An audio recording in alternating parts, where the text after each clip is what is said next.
Hey, it's Brenda with Luke's. We're going to talk today about some special lettering and font editing that you can do right on the screen of your Viking embroidery machine. So we're going to go into the fonts and we're going to choose a nice block font.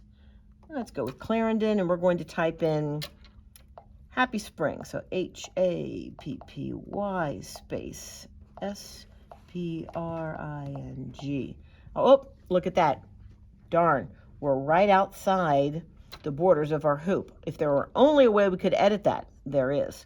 So let's go into the shape, choose a straight line, and we're going to move that apart.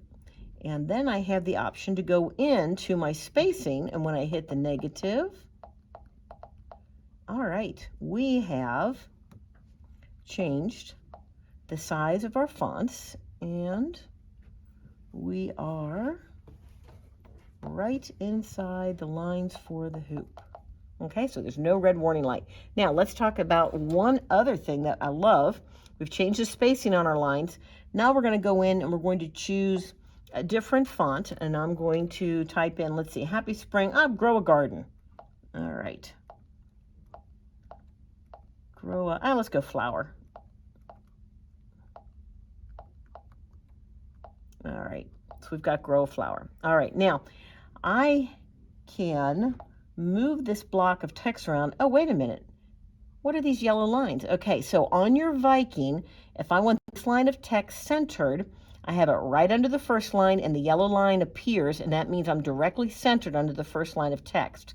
If I shift to the left, a yellow line tells me that that line of text is justified on the left, and then of course, as you would suspect, if I go here, the yellow line tells me I'm justified to the right. So I want that centered right here.